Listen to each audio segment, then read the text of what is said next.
23 दिसंबर 1949 की वो काली रात, जो ढांचे में रामलला की मूर्ति रखने के बाद प्रधानमंत्री पंडित जवाहरलाल नेहरू ने यूपी के सीएम गोविंद बल्लभ पद से इसे हटाने का आदेश दिया था, क्योंकि विभाजन और दंगों के बाद से तुरंत प्रधानमंत्री के आदेश के विरोध में केवल जिला मजिस्ट्रेट के नायर और सिटी मजिस्ट्रेट गुरुदत्त सिंह के ओर से हुआ था, जो फैजाबाद में कांग्रेस के भीतर से भी हुआ।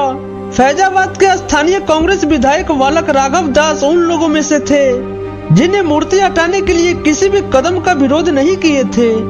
यहाँ तक कि ऐसा होने पर इस्तीफा देने की धमकी दी गई थी, तो बाबा राघव दास ने आचार्य नरेंद्र देव, जो फैजाबाद के ही रहने वाले थे और इस क्षेत्र में उनकी जबरदस्त पकड़ थी, उनको चुनाव से हरा दिया गया था। 1950 में जब केंद्र नेहरू निर्देश पर राज्य सरकार पर कार्रवाई के लिए दबाव डाल रहा था, तब राघव दास ने धमकी दी थी कि अगर मूर्ति को हटाया गया तो वो विधानसभा और पार्टी से इस्तीफा दे देंगे। राघव दास वहीं के विधायक थे जिन्होंने उपचुनाव में आचार्य नरेंद्र देव को हराया गया था। दोस्तों, सोशलिस्ट धड़े से 13 विधायकों ने यूपी विधानसभा से इस्तीफा दे दिए थे। इसके बाद उपचुनाव का ऐलान हुआ। उपचुनाव में फैजाबाद सीट पर सबकी नजर थी। यहाँ से समाजवादी विचार के आचार्य नरेंद्र देव मैदान में थे, जो उन्हें इस्तीफा देने वाले सोशलिस्ट विधायक में शामिल थे। दोस्तों, 1948 के उपचुनाव में मौजूद विधायक और समाजवादी दिग्गज आचार्य नरेंद्र देव को लगभग 1300 वोटों के अंतर से हराकर राघव दास ने फैजाबाद सीट जीत लिए थे। नरेंद्र देव के इस्तीफा देने के बाद राघव दास को खुद यूपी के मुख्यमंत्री गोविंद बल्लभ पंत ने उपचुनाव के लिए चुना गया था। नरेंद्र देव की हार सुनिश्चित करने के लिए पंत ने खुद अयोध्या में राघव दास के लिए प्रचार किया गया था।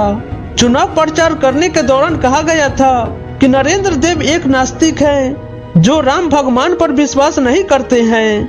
दोस्तों, राघव दास ने कसम खाई थी कि वो राम जन्मभूमि को मुक्त कराएंगे।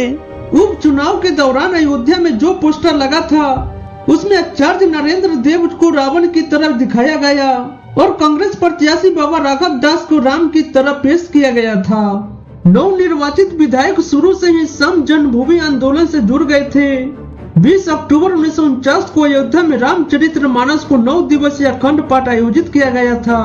भाजपा के पूर्व राज्यसभा सांसद बालवीर पुंज द्वारा लिखी गई एक नई किताब दृष्टविद अयोध्या के कहा गया था कि लोग उन्हें पूर्वांचल का गांधी भी कहते थे।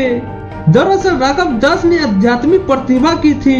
वो पूर्वी उत्तर प्रदेश के देवरिया के एक प्रसिद्ध संत योगी राज अंतन महाप्रभाव के शिष्य और उत्तराधिकारी थे। राघव दास एक समाज सुधारक भी थे। महाराष्ट्र में गुण के एक ब्राह्मण परिवार में राघवेंद्र के रूप में जन्म हुआ था।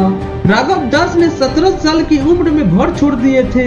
सत्य की तलाश में पूर्वी उत्तर प्रदेश में घूमने लगे और मौनी बाबर नामक एक तपस्वी से हिंदी सीखे थे।